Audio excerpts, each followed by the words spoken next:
യുവവാണി.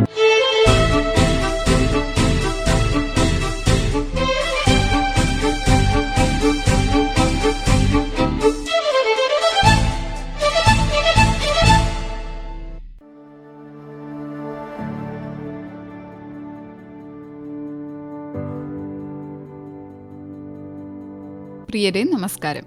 കഴിവുള്ള ഏതൊരാളുടെയും പഠനത്തെയും കരിയറിനെയും ബൂസ്റ്റ് ചെയ്യുന്ന ഒന്നാണ് സ്കോളർഷിപ്പുകൾ. ഇതിൽ തന്നെ നമ്മുടെ പഠന ചിലവുകൾ ഭാഗികമായി വഹിക്കുന്ന സ്കോളർഷിപ്പുകളുണ്ട്, പൂർണ്ണമായി പഠന സഹായം തരുന്നവയുണ്ട്, പിന്നെ പഠന ചിലവ് കൂടാതെ ജീവിത ചെലവുകൾ കൂടി വഹിക്കുന്ന സ്കോളർഷിപ്പുകളും ഉണ്ട്. ഞാൻ ഈ മൂന്നാമത് പറഞ്ഞ ഗണത്തിൽപ്പെട്ട ഫുള്ളി ഫണ്ടഡ് ആയ ഒരു സ്കോളർഷിപ്പാണ് എറാസ്മസ് മുണ്ടസ് സ്കോളർഷിപ്പ്. എല്ലാ ചെലവുകളും ഉൾപ്പെടെ വിദേശ രാജ്യങ്ങളിൽ ഉപരിപഠനം നടത്താൻ അവസരമൊരുക്കുകയാണ് ഈ സ്കോളർഷിപ്പ്. ഈ എറാസ്മസ് മുണ്ടസ് സ്കോളർഷിപ്പ് നേടിയ ഒരു മലയാളിയുമുണ്ട്, ഫ്രെനൽ ബെൻ ജേക്കബ്.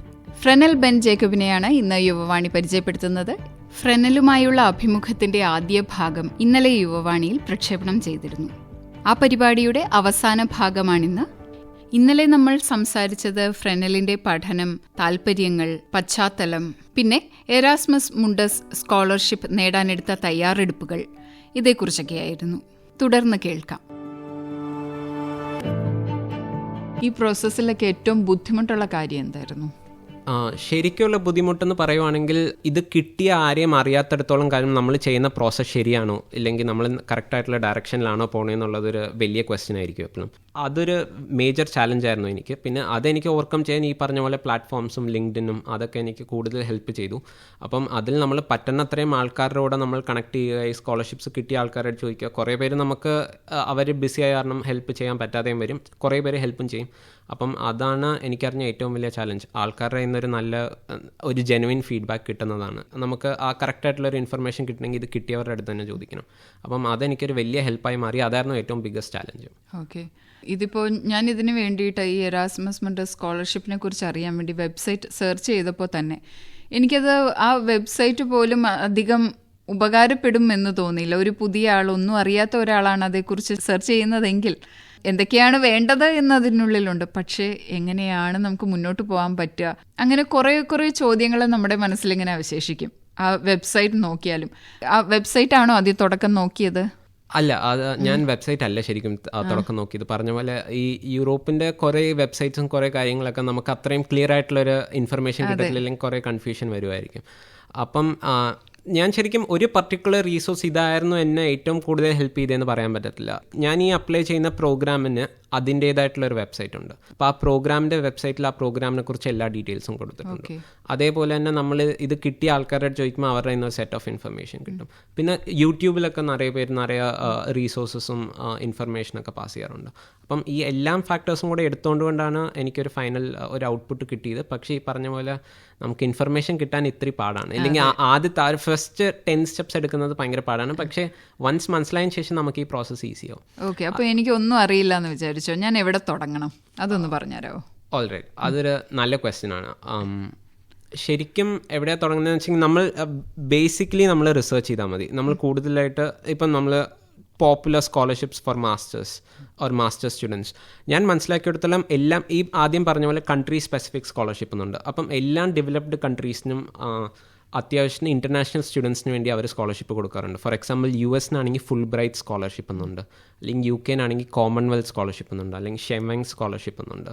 യൂറോപ്യൻ യൂണിയൻ്റെ കേസ് എടുക്കുവാണെങ്കിൽ ഈ പറഞ്ഞ എറാസ്മസ് മുണ്ടസ് സ്കോളർഷിപ്പ്, അല്ലെങ്കിൽ ഹംഗറിക്ക് സ്റ്റൈപ്പൻഡിയം ഹംഗേറിയം സ്കോളർഷിപ്പ്. അപ്പം ഇതെല്ലാം ഒറ്റയടിക്ക് നമുക്ക് കിട്ടുകയെന്ന് പറയുന്നത് ഭയങ്കര പാടാണ്. അപ്പം നമ്മളിങ്ങനെ പോപ്പുലർ സ്കോളർഷിപ്സ് നടിക്കുമ്പോഴും നമ്മൾ യൂട്യൂബിൽ സെർച്ച് ചെയ്യുമ്പോഴും ഗൂഗിളിൽ സെർച്ച് ചെയ്യുമ്പോഴും അങ്ങനെ നമുക്ക് കൂടുതൽ കുറേ ഇൻഫർമേഷൻ കിട്ടും. പക്ഷേ ഇതിൽ നിന്ന് ഈ പറഞ്ഞ at the end of the day നമ്മൾ ഇവരുടെ ഒഫീഷ്യൽ വെബ്സൈറ്റിൽ പോകുമ്പം ആയിരിക്കും ഇതിനെക്കുറിച്ച് കൂടുതൽ ജെനുവിൻ ആയിട്ടുള്ള ഇൻഫർമേഷൻ കിട്ടുന്നത്. പിന്നെ ഈ പറഞ്ഞ എറാസ്മസ് മുണ്ടസിൻ്റെ കേസിൽ മാത്രം കേട്ടോ ഈ വെബ്സൈറ്റിന് ഇത്രയും കോംപ്ലിക്കേറ്റഡ് ആയിട്ടുള്ളത്. നമ്മളിപ്പം ബാക്കിയുള്ള സ്കോളർഷിപ്സ് ഒക്കെ നോക്കുവാണെങ്കിൽ നമുക്ക് ഭയങ്കര സ്ട്രൈറ്റ് ഫോർവേഡ് ആയിട്ട് നല്ലൊരു ക്ലിയർ ഇൻഫർമേഷൻ കിട്ടും. ഇതിൽ ഏറ്റവും ജെനുവിൻ ആയിട്ടുള്ള റീസോഴ്സ് ഇല്ലെങ്കിൽ ഏറ്റവും യൂസ്ഫുൾ എന്ന് ഞാൻ പറയുന്നത് ഇത് കിട്ടിയ ഏതെങ്കിലും സ്റ്റുഡൻസിൻ്റെ അടുത്ത് സംസാരിക്കാൻ പറ്റുവാണെങ്കിൽ അതായിരിക്കും ഏറ്റവും ബെസ്റ്റ് ഫോം ഓഫ് റീസോഴ്സ് എന്ന് പറയുന്നത്. എന്ന് വെച്ചാൽ അവർ ഈ പ്രോസസ്സിൽ കൂടെ പോയ കാരണം എല്ലാം സ്റ്റേജിലും നമ്മൾ ഏറ്റവും ബെസ്റ്റ് ആയിട്ടുള്ള രീതിയിൽ ഹെൽപ്പ് ചെയ്യാൻ പറ്റും. പിന്നെ ഓരോരു കൺട്രി അനുസരിച്ച് ഇതിൻ്റെ കാര്യങ്ങൾ പ്രോസസ്സ് മാറും. ഇപ്പം ഒരു കൺട്രിയിൽ കാൽക്കുലേറ്റ് ചെയ്യുന്ന CGPA ആയിരിക്കത്തില്ല ഇന്ത്യയിൽ കാൽക്കുലേറ്റ് ചെയ്യുന്നത്. അപ്പോൾ അതിനൊക്കെ നമ്മുടെ ഇന്ത്യൻ സ്റ്റുഡൻസിന് തന്നെ കൂടുതൽ സംസാരിക്കാൻ പറ്റുവാണെങ്കിൽ ഏറ്റവും ബെസ്റ്റ് ഫോർമാറ്റ് അതായിരിക്കും. ഓക്കെ, അതായത് ഞാനിപ്പോൾ ഒരു കോഴ്സ് കണ്ടുപിടിക്കുന്നു, അതാണ് ഞാൻ ആദ്യം ചെയ്യേണ്ടത്. എനിക്കിഷ്ടമുള്ള ഒരു കോഴ്സ് കണ്ടുപിടിക്കുക എന്നുള്ളതാണ് ആദ്യം ചെയ്യേണ്ടത് ഇഷ്ടമുള്ള രാജ്യത്ത്. എങ്ങനെയാണത്? എനിക്കത് ആ പ്രോസസ്സ് അത്ര ക്ലിയർ ആയില്ല, അതുകൊണ്ടാണ് ഞാൻ ചോദിക്കുന്നത്. ഓൾറൈറ്റ്. അപ്പം ശരിക്കും എൻ്റെ കേസിൽ ഞാൻ എങ്ങനെയാണ് ഇത് നോക്കിയെന്ന് വെച്ചാൽ എനിക്ക് പറയാം. അതെ, എൻ്റെ കേസിൽ ഞാൻ സ്കോളർഷിപ്സിനാണ് മേജർ ഫോക്കസ് കൊടുത്തത്. കുറേ സ്റ്റുഡൻസ് ആദ്യം രാജ്യം നോക്കും, ആ രാജ്യത്തിലെ ഏതെങ്കിലും പർട്ടിക്കുലർ പ്രോഗ്രാമോ യൂണിവേഴ്സിറ്റിയോ നോക്കും.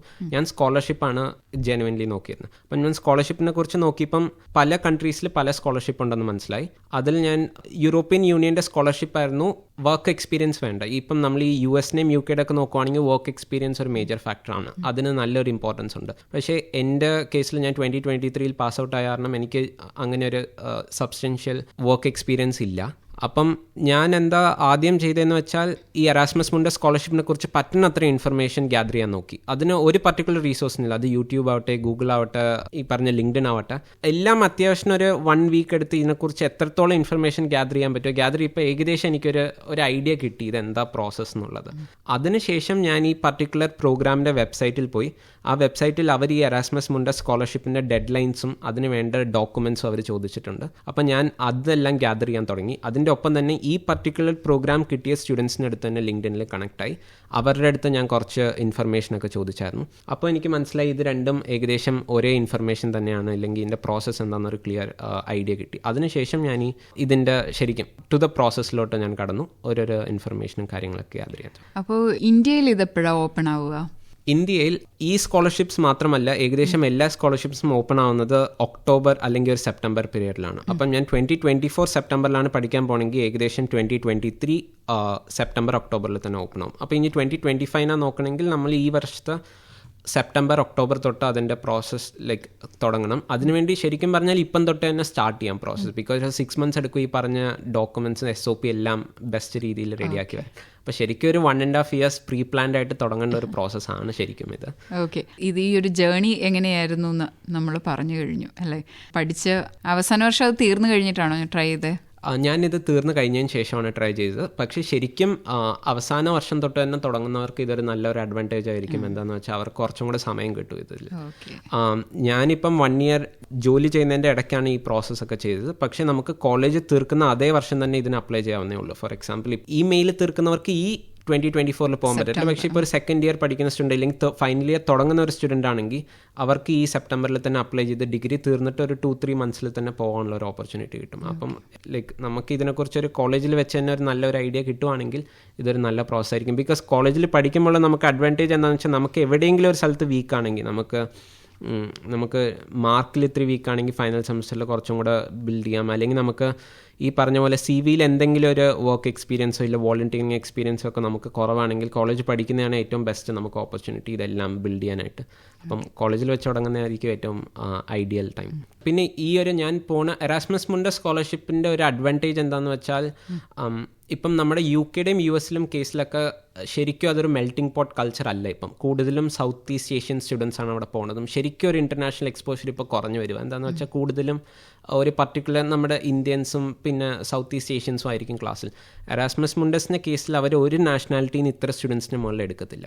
ഇപ്പം എൻ്റെ സ്കോളർഷിപ്പിൽ more than 10% of the students ഒരു നാഷണാലിറ്റിന്ന് ഈ സ്കോളർഷിപ്പ് കൊടുക്കത്തില്ല. അപ്പം ഏകദേശം ഒരു സ്റ്റുഡൻറ്റ് മാക്സിമം 2 സ്റ്റുഡൻറ്റിനെ കിട്ടത്തുള്ളൂ. മൊത്തം ക്ലാസ്സിലായിട്ട് ഒരു 3 സ്റ്റുഡൻസ് ഫ്രം ഒരു നാഷണാലിറ്റിനെ കാണത്തുള്ളൂ. അപ്പം ശരിക്കും ഒരു പ്രോപ്പർ ഗ്ലോബൽ എക്സ്പോഷർ കിട്ടും. ഇപ്പം നമുക്ക് ട്രാവൽ ചെയ്യാനുള്ള ഓപ്പർച്യൂണിറ്റി ഉണ്ട്. ഇത് യൂറോപ്യൻ യൂണിയൻ ആയതുകൊണ്ട് നമുക്ക് ഈ പറഞ്ഞ 26 അല്ലെങ്കിൽ 27 കൺട്രീസിൽ ട്രാവൽ ചെയ്യാനുള്ള ഓപ്പർച്യൂണിറ്റി ഉണ്ട്. അതിനുള്ള ഈ പറഞ്ഞ ഫിനാൻഷ്യൽ സപ്പോർട്ട് അവർ തന്നെ നൽകും. അപ്പം ഈ സ്കോളർഷിപ്പ് നമ്മൾ അക്കാഡമിക് പോയിന്റ് ഓഫ് വ്യൂ അല്ലാതെ ഒരു ഗ്ലോബൽ എക്സ്പോഷറിനായാലും വളരെ ഒരു നല്ല ഓപ്പർച്യൂണിറ്റിയാണ്. ശരി, ഇപ്പോൾ കൂടെ എത്ര പേര് ഇതിനെ സെലക്ട് ആയി എന്ന് അന്വേഷിച്ചായിരുന്നു? ശരിക്കും നമുക്ക് ഈ ഒരു ആരൊക്കെ സെലക്ട് ആയെന്നുള്ള ഒരു പ്രോപ്പർ ഇൻഫർമേഷൻ നമുക്ക് കിട്ടത്തില്ല. പക്ഷേ ഞാനിങ്ങനെ കൂടുതൽ കണക്ട് ചെയ്തതിൽ എനിക്ക് മനസ്സിലായി എൻ്റെ കൂടെ തന്നെ ഒരു ഇന്ത്യൻ സ്റ്റുഡൻറ്റിനും കൂടെ കിട്ടിയിട്ടുണ്ട്. ഇന്ത്യൻ സ്റ്റുഡൻറ്റ് ഇപ്പോൾ ഫൈനൽ ഇയർ ആണ്. പക്ഷേ ആ കൊച്ചിന് സ്കോളർഷിപ്പ് കിട്ടിയില്ല, പക്ഷേ സ്കോളർഷിപ്പ് ഇല്ലാതെ പഠിക്കാനുള്ള ഒരു ഓപ്പർച്യൂണിറ്റി കിട്ടി. അപ്പം അതല്ലാതെ എനിക്കറിഞ്ഞ് ഇന്ത്യയിൽ നിന്ന് ഈ പറഞ്ഞ പോലെ 2-3 സ്റ്റുഡൻസിനെ എടുക്കത്തുള്ളൂ. വേറെ ആരെങ്കിലും ഉണ്ടോ എന്ന് അറിയത്തില്ല. ഇനി അവിടെ പോയി കഴിഞ്ഞാൽ നമുക്ക് അതിനെക്കുറിച്ച് നല്ലൊരു ഐഡിയ കിട്ടത്തുള്ളൂ. എന്തായാലും ഇത് വലിയൊരു ഓപ്പർച്യൂണിറ്റി തന്നെയാണ്. ഇങ്ങനെയൊരു സ്കോളർഷിപ്പ് കിട്ടുക എന്ന് പറയുന്നത് തന്നെ വലിയ കാര്യമാണ്. ഞാൻ നേരത്തെ സൂചിപ്പിച്ചതുപോലെ തന്നെ ഒരു ബൂസ്റ്റാണ് നമ്മുടെ ഒരു കരിയറിൻ്റെ, നമ്മുടെ മുന്നോട്ടുള്ള പഠനത്തിൻ്റെ എല്ലാം ഒരു ബൂസ്റ്റാണ് ഈ ഒരു സ്കോളർഷിപ്പ്. അപ്പോൾ ഇനി എന്താണ് ഫ്യൂച്ചർ കാണുന്നത്? തീർച്ചയായിട്ടും ശരിക്കും പറയുവാണെങ്കിൽ സ്കോളർഷിപ്പിൻ്റെ ഒരു കാര്യം എനിക്ക് പറയാനുള്ളത്, ഞാൻ ഈ സ്കോളർഷിപ്പിനെ കുറിച്ച് കൂടുതൽ മനസ്സിലാക്കും തോറും ശരിക്കും ആഫ്രിക്കൻ സ്റ്റുഡൻസ് ആവട്ടെ ഇല്ലെങ്കിൽ പാകിസ്ഥാനി സ്റ്റുഡൻസ് ആവട്ടെ അവർക്കെല്ലാവർക്കും ഈ ഒരു സ്കോളർഷിപ്പിനെ കുറിച്ച് നല്ലൊരു അവയർനെസ് ഉണ്ട്. ശരിക്കും പറഞ്ഞാൽ ഇന്ത്യൻ സ്റ്റുഡൻസിന് ഇതിനെക്കുറിച്ച് അവയർനെസ് ഇത്തിരി കുറവാണെന്നാണ് എനിക്ക് കൂടുതൽ മനസ്സിലാക്കാൻ പറ്റിയ ഒരു കാര്യം. അപ്പം ആ ഒരു രീതിയിൽ നിന്ന് അത് ഈ പറഞ്ഞ പോലെ ഒരു സ്കോളർഷിപ്പിൽ പഠിക്കാൻ പറ്റുന്ന ഒരു വലിയ ഓപ്പർച്യൂണിറ്റിയാണ്. ബിക്കോസ് നമുക്കൊരു ഫിനാൻഷ്യൽ ബർഡൻ ഇല്ലാത്ത കാരണം നമുക്ക് കുറേ കാര്യങ്ങൾ എക്സ്പെരിമെൻറ്റ് ചെയ്യാനുള്ള ഒരു ഫ്രീഡം കിട്ടുന്നുണ്ട്. അപ്പോൾ അത് ശരിക്കും ഒരു ബ്ലെസ്സിങ് ആണ്. അതല്ലാതെ എൻ്റെ ഫ്യൂച്ചർ പ്ലാൻ എന്താണെന്ന് ചോദിക്കുവാണെങ്കിൽ, എനിക്ക് എക്കണോമിക്സ് പഠിച്ചിട്ട് ഈ പറഞ്ഞ NGOസിലോ ഇല്ലെങ്കിൽ കൺസൾട്ടൻസീസിലോ ഒക്കെ വർക്ക് ചെയ്യാൻ നല്ലൊരു താല്പര്യമുണ്ട്. അപ്പം എനിക്കൊരു ഈ പറഞ്ഞ പോലെ മാനേജ്മെൻറ്റ് കൺസൾട്ടിങ്ങോ അല്ലെങ്കിൽ ഒരു സോഷ്യൽ ഇമ്പാക്റ്റ് കൺസൾട്ടിങ്ങോ അല്ലെങ്കിൽ ഒരു NGO എക്സ്പീരിയൻസ് ഒക്കെ ചെയ്യാനായിട്ട് ആഗ്രഹമുണ്ട്. എനിക്ക് അതേപോലെ തന്നെ ഒരു പ്രൊഫസർ ആകാനും ഒരു ഐഡിയ ഉണ്ട്, അല്ലെങ്കിൽ ഒരു ആഗ്രഹമുണ്ട്. അപ്പം അതും ഒരു സൈഡ് പാത്തായിട്ട് വെച്ചിട്ടുണ്ട്. സോ എനിക്ക് അങ്ങനെ ഒരു ഗോളൊന്നുമില്ല. പക്ഷേ ഈ പറഞ്ഞ പോലെ നമുക്ക് ഈ ഒരു ഫ്രീഡം കിട്ടുന്ന പോലെ കാരണം നമുക്ക് പല കാര്യങ്ങൾ ട്രൈ ചെയ്യാം. ഇനി അത് നടന്നില്ലെങ്കിൽ ഈ പറഞ്ഞ പോലെ PhD ചെയ്യാമോ അല്ലെങ്കിൽ കൺസൾട്ടിങ് ട്രൈ ചെയ്യാമോ എന്നുള്ളൊരു ഐഡിയ ഒക്കെ ഉണ്ട്. പിന്നെ ഞാൻ ഈ പറഞ്ഞ പോലെ ഒരു തിരുപ്പൂർ പോലത്തെ ഞാൻ വന്നത് കോയമ്പത്തൂരാണ്. അത് ഈ ടെക്സ്റ്റൈൽസിനൊക്കെ ഫേമസ് ആയ കാരണം എക്സ്പോർട്ടിംഗ് ആണ് കൂടുതലും ഈ ടെക്സ്റ്റൈൽസിലൊക്കെ നടക്കാറുള്ളത്. അപ്പം അതിലെന്തെങ്കിലും ഓപ്പർച്യൂണിറ്റീസ് യൂറോപ്പിൽ പോയാൽ കിട്ടുമോ എന്നൊക്കെ എനിക്ക് ട്രൈ ചെയ്യാൻ ആഗ്രഹമുണ്ട്. എന്തായാലും ഗ്ലോബൽ എക്കണോമിക്സ് അല്ലേ എടുത്തിരിക്കുന്ന വിഷയം തന്നെ അല്ലേ? അതെ. അപ്പം അത് ശരിക്കും അത് ഒരു പ്രാക്ടിക്കലായിട്ടും എക്സ്പീരിയൻസ് ചെയ്യാനുള്ള ഒരു ഓപ്പർച്യൂണിറ്റി ഉണ്ട്. അതെ. അപ്പോൾ എന്തായാലും ഇത്രയും നേരം ഞങ്ങളോടൊപ്പം യുവവാണിയിൽ സമയം ചെലവഴിച്ചതിന് നന്ദി ഫ്രനൽ. ഭാവിയിലേക്ക് എല്ലാ ആശംസകളും, എല്ലാം നന്നായി വരട്ടെ. Thank you. ആൻഡ് എന്നെയും ഇവിടെ എനിക്ക് ഈ ഒരു ഓപ്പർച്യൂണിറ്റി കിട്ടിയെന്ന് വളരെ നന്ദി പറയുന്നു. Thank you so much. Thank you. ശ്രോതാക്കൾ ഇതുവരെ കേട്ടത് എറാസ്മസ് മുണ്ടസ് സ്കോളർഷിപ്പ് നേടിയ ഫ്രെനൽ ബെൻ ജേക്കബുമായുള്ള അഭിമുഖത്തിന്റെ അവസാന ഭാഗം.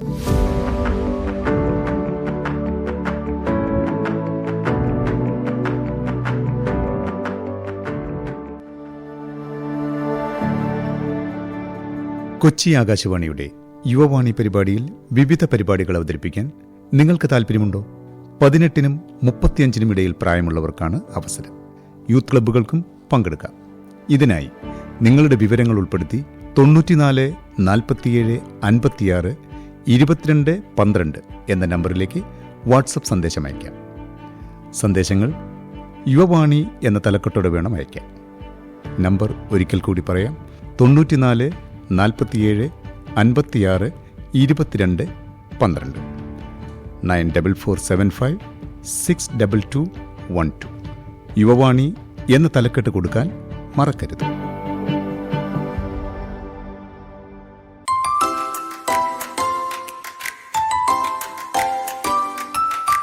ഇന്നത്തെ യുവവാണി ഇവിടെ സമാപിക്കുന്നു. അവതരണം, നിർവഹണം റിയ. യുവവാണി സമാപിക്കുന്നു.